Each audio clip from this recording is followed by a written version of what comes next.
the late 1970s were a troubled time for the NBA.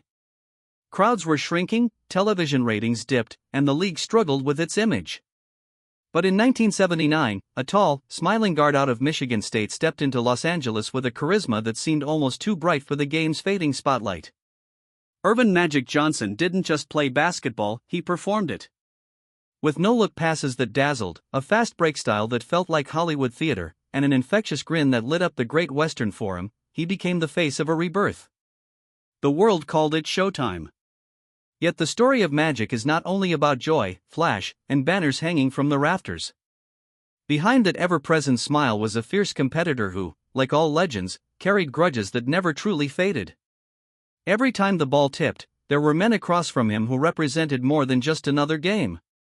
They represented obstacles to his glory, wounds to his pride, or shadows that threatened his light. Some of these rivalries began in college, long before Magic wore the purple and gold. Others were forged under the blinding lights of the NBA Finals, where legacies are written and broken. A few even crossed into personal territory, friendships strained, respect tested, emotions running deeper than fans could ever imagine. To understand Magic Johnson's greatness, you must understand the battles that shaped him. He was not only the smiling conductor of Showtime, he was also a man who could never quite forgive those who stood in his way. The opponents we are about to revisit were not simply rivals. They were reminders etched into the story of his career, names that lingered in his memory long after the games were over. So who were they? Which men could turn Magic's smile into a glare, who forced him to dig deeper, fight harder, and sometimes walk away with memories he carried for decades? These are the 5 rivals Magic Johnson could never truly forget. Before Magic Johnson ever wore the gold and purple of Los Angeles, before the world even knew his name, there was already a shadow cast across his path. That shadow was Larry Bird. Their story began not in the NBA, but in college, March 1979, the NCAA championship game. Michigan State versus Indiana State. Magic versus Bird. 35 million people tuned in, the largest audience ever for a college basketball game at the time. On one side was the charismatic guard who smiled and danced through the game. On the other was the silent assassin from French Lick, Indiana, whose jump shot seemed carved out of granite. Magic's Spartans triumphed, and Bird's Sycamores walked away broken. That night, a rivalry was born. When they entered the NBA, it was as though destiny had written their script. Bird joined the storied Boston Celtics, the most tradition-rich franchise in the sport. Magic joined the Los Angeles Lakers, a team built for glitz and glamour.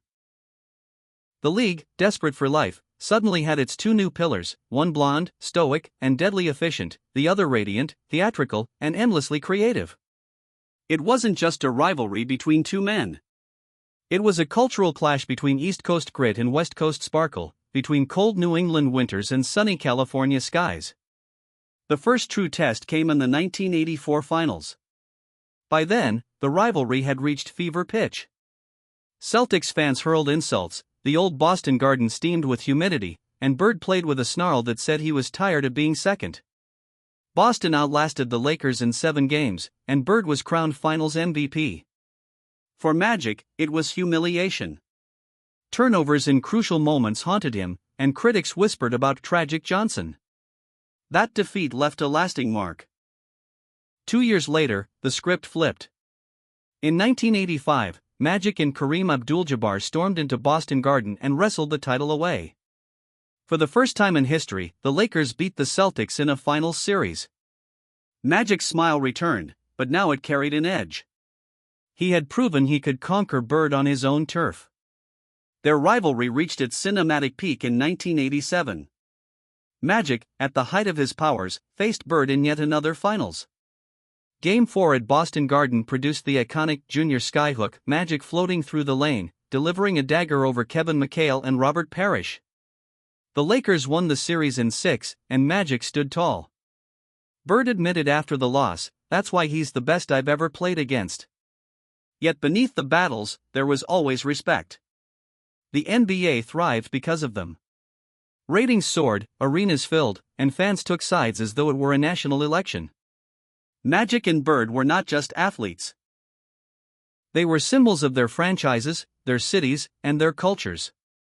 Without one, the other would not have reached such heights. As the years passed, the rivalry softened into friendship. A 1988 Converse commercial famously showed them shooting hoops together in Bird's Indiana driveway, a moment that surprised fans who believed they could never coexist. Later, when Magic announced his HIV diagnosis in 1991, Bird was among the first to call the competitive fire giving way to human compassion. Still, for Magic, the memory of those battles never faded. Bird was the rival who forced him to sharpen every skill, to transform Showtime into more than just entertainment. He was the obstacle that made the triumphs sweeter and the defeats more painful. Bird wasn't simply a competitor. He was the measuring stick by which Magic's greatness would always be judged. And in that way, Larry Bird was not just a rival. He was the rival. For all the great rivalries Magic Johnson endured, none carried the same mix of friendship, disappointment, and tension as the one he shared with Isiah Thomas. Unlike Larry Bird, who had been an adversary from the very beginning, Isiah started as Magic's closest ally. They were brothers in spirit, young stars rising in the 1980s, one in Los Angeles and the other in Detroit. Off the court, they laughed together, vacationed together, even trusted each other with personal matters. There was no pretense about it. Magic and Isiah were friends. The NBA first witnessed the depth of their bond in the 1985 All-Star Game, when Magic greeted Isiah with a kiss on the cheek before tip-off. To some, it was a playful moment. To others, it was a sign of just how close they were. But as the years passed, their careers collided on the biggest stage, and that friendship would be tested like few in sports history. The late 1980s belonged to the Detroit Pistons, a team that wore its identity proudly as the Bad Boys. Led by Isiah, Joe Dumars, Bill Laimbeer, and Dennis Rodman, they embodied toughness, intimidation, and an unapologetic edge. Their rise inevitably put them in direct conflict with Magic's Lakers, the reigning kings of Showtime. The 1988 NBA Finals brought the two friends face-to-face in a battle for the crown. Magic, still the conductor of Showtime, faced a Pistons team hungry for legitimacy. The series was brutal and dramatic. In Game 6, Isiah turned in one of the most legendary performances in finals history, scoring over 25 points in a single quarter despite a severely sprained ankle. He hopped, limped, and grimaced, but he kept shooting, kept scoring. For Magic, it was a surreal sight. His best friend was also his most dangerous enemy. The Lakers narrowly survived in 7 games, but the writing was on the wall. A year later, in 1989, the Pistons exacted their revenge. With Magic sidelined by a hamstring injury, Detroit swept the Lakers. The smile that had defined Showtime disappeared, replaced by frustration and disbelief. Isiah stood at the center of Detroit's celebration, holding the trophy that Magic once guarded so fiercely. But the rivalry's bitterness didn't stop on the hardwood. In 1991, when Magic stunned the world by announcing he had contracted HIV, the relationship unraveled further. Rumors swirled that Isiah had fueled locker room whispers questioning Magic's lifestyle, and Magic felt wounded. Then came the ultimate insult. When the legendary 1992 Dream Team was assembled, Isiah Thomas, one of the greatest guards of his era, was conspicuously left off the roster. Many believed Magic, alongside MichaelJordan, had pushed to keep him out. For years, the two men didn't speak. The kiss on the cheek that once symbolized brotherhood now felt like a reminder of what they once shared. Fans wondered how such a bond could dissolve into such coldness. It wasn't until decades later, in a televised reunion, that Magic and Isiah finally faced each other and wept. They apologized, embraced, and let the past dissolve in tears. The cameras captured what so many had hoped for: closure. But even with forgiveness, the sting of that painful rift remained. For Magic Johnson, Isiah Thomas was more than just another opponent. He was the friend who became an enemy, the brother who cut deeper than any stranger could. Their story was not defined solely by championships or finals records. It was defined by trust gained and trust fractured, by loyalty tested under the brightest lights. And though peace eventually came, Magic could never fully forget the wound. Isiah was the rival who forced him to confront not only the game but the fragility of friendship itself. Long before Magic Johnson dazzled Los Angeles with Showtime, there was another man who defined style and grace on the basketball court. Julius Erving, better known as Dr. J, was already a legend by the time Magic entered the league. He soared through the air with elegance, brought a flair from the ABA to the NBA, and became the face of the Philadelphia 76ers. For a young Magic, Dr. J was not simply an opponent, he was a measuring stick, a man he grew up admiring. But admiration can quickly turn into rivalry when championships are at stake. The clash came in the spring of 1980. Magic was just a rookie, barely old enough to rent a car, yet here he was on the biggest stage of the sport, facing Irving and the Sixers in the NBA Finals. When Kareem Abdul-Jabbar, the Lakers' anchor, went down with an injury before Game 6, it seemed the moment belonged to Dr. J. But instead, the rookie stepped into history. Magic started at center, scored over 40 points, grabbed rebounds, dished assists, and carried Los Angeles to the championship. His performance was so breathtaking that the Finals MVP was awarded to a 20-year-old newcomer. For Dr. J, who had long chased the NBA's ultimate prize, the loss was a heartbreaking defeat. For Magic, it was his grand arrival, and it came at the expense of a man he deeply respected. 2 years later, they met again on the same stage. The 1982 Finals brought more of the same, Magic orchestrating Showtime with dazzling passes, the Lakers overwhelming Philadelphia, and Dr. J left searching for answers. Once again, Magic had stolen the spotlight. It was more than victories, it felt like a symbolic passing of the torch. The rivalry reached another crescendo in 1983. By then, Dr. J had the reinforcements he needed. With Moses Malone dominating inside, the Sixers finally overpowered the Lakers in a 4-game sweep. Irving, at last, lifted the championship trophy he had pursued for so long. For Magic, the disappointment was sharp. He had been beaten not only by the Sixers but by the man whose shadow he had stepped into just 3 years earlier. What made this rivalry so compelling was its balance of respect and pain. Unlike Bird or Isaiah, Dr. J never trash-talked, never tried to humiliate Magic. He carried himself with elegance, but that only made the defeats more memorable. Every celebration in Philadelphia felt like a lesson in humility for the young star of Showtime. In later years, Magic would often speak of Dr. J with reverence. He admitted that watching Irving inspired him, that the man's aerial artistry pushed him to imagine the game in bigger, bolder ways. Yet, deep down, those finals battles left lasting reminders.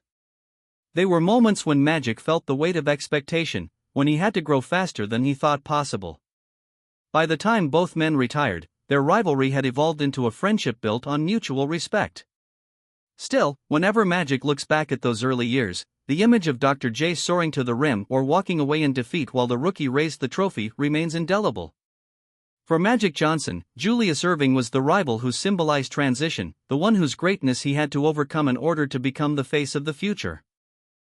By the dawn of the 1990s, Magic Johnson was more than a star, he was the heartbeat of the NBA. The Showtime Lakers had dominated the decade, reaching the finals 8 times and capturing 5 championships. Magic was the league's ultimate showman, and in Los Angeles, he was untouchable. But on the horizon came a younger, fiercer competitor, a man ready to seize the crown.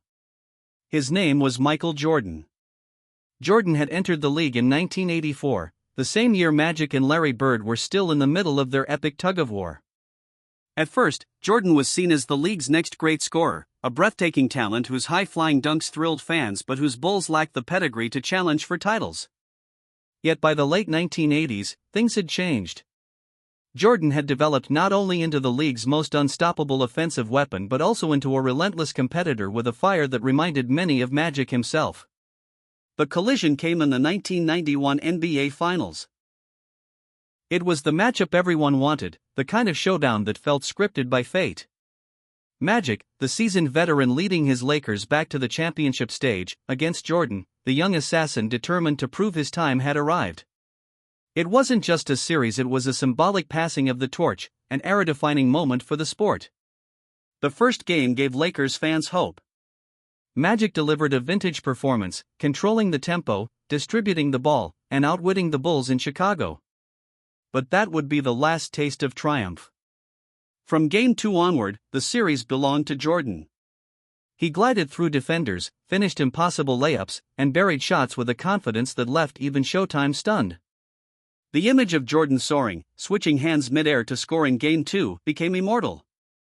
The Bulls won 4 straight games, and the dynasty of the 1980s ended in the blink of an eye. For Magic, it was more than a defeat, it was the realization that his reign had reached its twilight. The Lakers were older, slower, battered by years of long playoff runs. Jordan's Bulls were young, fast, and merciless. The balance of power had shifted before the world's eyes. Magic, who had once dethroned Dr. J and battled Bird for supremacy, now stood on the other side of that transition, forced to watch as Jordan claimed the NBA throne. The pain of that loss lingered.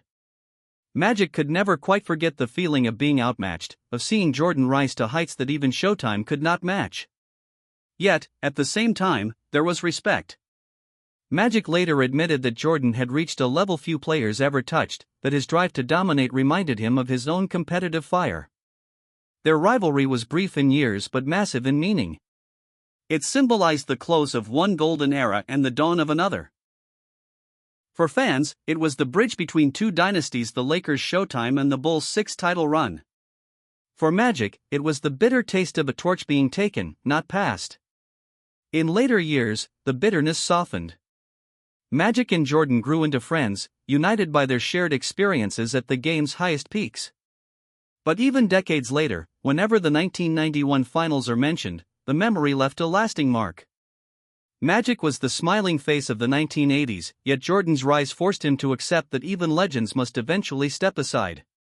For Magic Johnson, Michael Jordan was the rival who didn't just challenge him on the court, he defined the moment when Magic's time as king ended. By the mid-1980s, Magic Johnson and the Lakers had already cemented themselves as the dominant force in the West. Yet, in 1986, a young Nigerian center named Hakeem Olajuwon emerged as the face of a new challenge. Known for his graceful footwork, uncanny agility, and fierce competitiveness, Olajuwon was unlike any big man the league had seen before. And in the Western Conference Finals of that year, he delivered one of the most surprising blows of Magic's career. The Houston Rockets were not supposed to be there. Most believed the Western crown belonged to the Lakers, who were aiming for another clash with the Boston Celtics in the finals. But the Rockets, led by their twin towers Olajuwon and Ralph Sampson, were fearless. Olajuwon, in only his second season, played with an intensity that shocked veterans. He blocked shots with authority, dominated the paint, and scored with a footwork that looked more like ballet than basketball. The series began with the Lakers holding home court advantage, and many assumed experience would prevail. But Olajuwon attacked Kareem Abdul-Jabbar relentlessly, outmuscling the veteran and forcing the Lakers to scramble. Magic did everything he could to steady Showtime, but the young Rockets simply refused to be intimidated. Then came Game 5, the decisive moment. With the series tied, Ralph Sampson hit a miraculous buzzer beater, sending Houston to the finals and leaving Magic stunned. For the first time in years, the Lakers had been denied a chance to meet the Celtics, and it was Hakeem Olajuwon's Rockets who had slammed the door shut. For Magic, it was more than a playoff loss, it was a reminder that greatness can be challenged from unexpected corners. Hakeem had not only beaten Kareem, he had beaten Showtime itself. The press called it a changing of the guard in the West, though the Lakers would return to dominance the following year. Still, the memory of that upset never left Magic's mind. Over the years, their careers took different paths. Magic continued to rule the 1980s with multiple championships, while Olajuwon patiently honed his craft. By the early 1990s, when Magic's time was winding down, Hakeem was ascending into his own era, eventually leading Houston to back-to-back championships in 1994 and 1995. For Magic. When the story of Magic Johnson is told, it often shines with images of fast breaks, no-look passes, and the joy of Showtime. But behind the glitter of Los Angeles, his journey was shaped by the men who stood across from him. Larry Bird, the cold rival from Boston, forced Magic to dig deeper than ever before. Isaiah Thomas, the friend-turned-adversary, showed him how fragile trust could be when the stakes were highest. Julius Erving, the graceful icon, reminded him that greatness is passed down through battles fought on the biggest stage. Michael Jordan, the rising star, marked the moment when Magic's reign gave way to a new dynasty.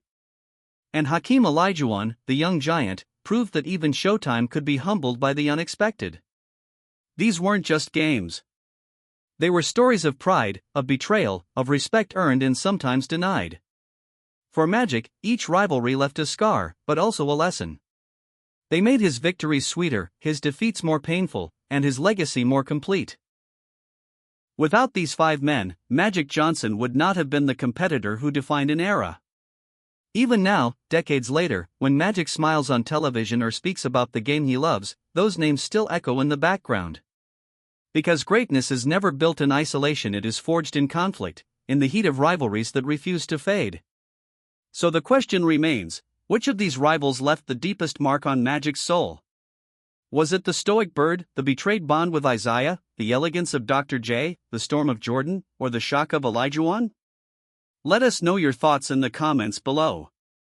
And don't forget to subscribe, so together we can continue revisiting the rivalries, the memories, and the legends of the NBA's golden age.